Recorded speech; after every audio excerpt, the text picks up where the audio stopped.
നീ എന്തിനാ അമ്മയെ മുറി പൂട്ടിയിട്ടത്? അതെന്താണെന്നറിയോ ദേവികെ? ഞാൻ നിന്നോട് ചോദിച്ചില്ല, ശരത്തിനോടാ ചോദിച്ച. ഇടയ്ക്കേറി സംസാരിക്കാൻ വരണ്ട. എന്റെ ഏട്ടൻ ശ്രാവൺ മരിച്ചതിന് ശേഷം. ശ്രാവൺ മരിച്ചതിന് ശേഷം? മരിച്ചതോ അതോ കൊന്നതോ?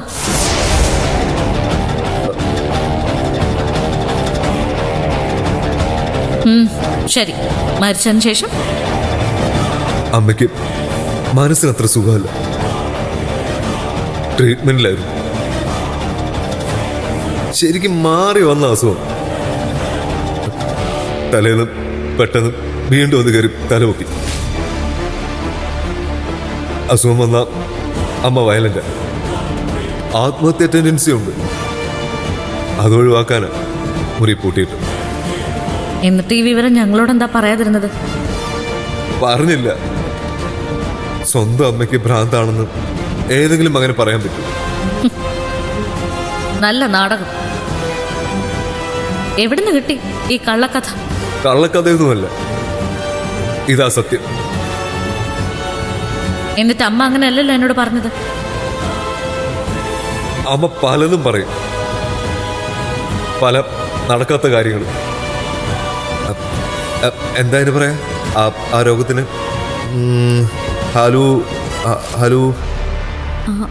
ഹാലുസിനേഷൻ. ആ അതെ അതെ. മോനെ ശരത്തെ, ഞാനും അരിയാഹാരം തന്നെയാണ് കഴിക്കുന്നത്. കള്ളും കുടിച്ച് നീ അമ്മയോട് എന്തൊക്കെയാ പറഞ്ഞെന്നുള്ളതിൻ്റെ ഒരു ഏകദേശം രൂപം എനിക്കറിയാം. അതുകൊണ്ട് ഓവർ സ്മാർട്ട് ആവാൻ നോക്കരുത്. ഈ ഒരു അപകടം നടന്നില്ലായിരുന്നെങ്കിൽ ഇപ്പം എന്ത് സംഭവിക്കുമായിരുന്നു എന്ന് എനിക്ക് നന്നായിട്ടറിയാം. അത് നിനക്കും അറിയാം. നിർഭാഗ്യവശാൽ ദൈവം നിന്റെ കൂടെ ആയിപ്പോയി. അതുകൊണ്ട് ഈ ചോദ്യങ്ങളും കുറ്റപ്പെടുത്തലും അതൊന്നും വേണ്ട. എത്ര കണ്ടും മിണ്ടാതിരിക്കുന്നോ അത്ര കണ്ട് നിനക്കാ നല്ലത്. ഇതുപോലുള്ള പാഷാണത്തെ കൃമികളെ ഒരുപാട് കാണും ചുറ്റും. അവര് പറയുന്ന കേട്ട് തുള്ളരുത്. മുകളിലേക്ക് ചാടി തിരിച്ചു വരുമ്പോഴേ നിലത്ത് കുത്താൻ ചിലപ്പോൾ നിനക്ക് കാലുണ്ടായിന്ന് വരില്ല.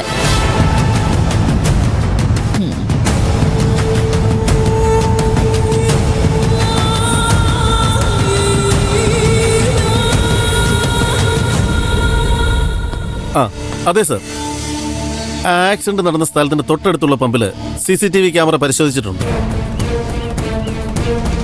ഇടിച്ച കാറിന്റെ ഡീറ്റെയിൽസ് അതിൽ നിന്ന് കിട്ടിയിട്ടുണ്ട് സർ. ശരി സർ, പ്രൊസീഡ് ചെയ്യാം സർ.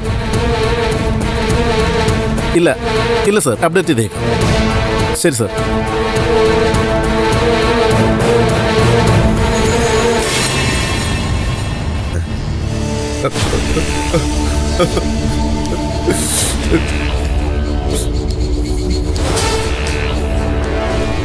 അയ്യേ, ആണുങ്ങളിങ്ങനെ കരയാവോ? എന്റെ അമ്മയല്ലേ തങ്കച്ചി, സഹിക്കാൻ പറ്റൂ? അമ്മയ്ക്ക് എന്തെങ്കിലും പറ്റിയ പിന്നെ ഞാൻ അനാഥനായി. അതെങ്ങനെയാ? അപ്പൊ ഞങ്ങളൊക്കെയോ? ഞങ്ങളുണ്ടാവില്ലേ നിന്റെ കൂടെ?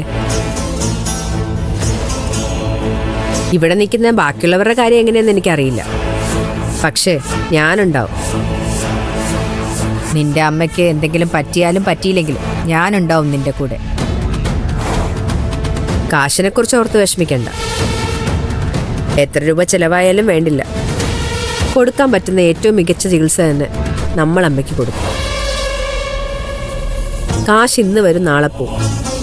അമ്മമാരങ്ങനെയല്ലല്ലോ. എന്നാലും ആരാ ഈ അപകടം നടത്തിയെന്ന? ആരായാലും അവന്റെ തല 7 ആയിട്ട്. തങ്കച്ചി, എന്താ? നമ്മളാരെയും ശപിക്കരുത് തങ്കച്ചി. എന്റെ അമ്മ മരണത്തിനും ജീവിതത്തിനും ഇടയ്ക്കുള്ള നൂൽപ്പാലത്തിലൂടെ സഞ്ചരിച്ചുകൊണ്ടിരിക്കുക. അമ്മ അങ്ങനെ കിടക്കുമ്പോൾ അമ്മ രക്ഷപ്പെടാനുള്ള പ്രാർത്ഥന മാത്രമേ നമ്മുടെയൊക്കെ നാവിലുണ്ടാവാൻ പാടും. ആരും വെറുക്കരുതെന്നുള്ള പാഠം ഞാൻ പഠിച്ചു തുടങ്ങി തങ്കച്ചി. സ്നേഹിക്കണം, നമ്മളാൽ കഴിയുന്ന വിധം എല്ലാവരും സ്നേഹിക്കണം.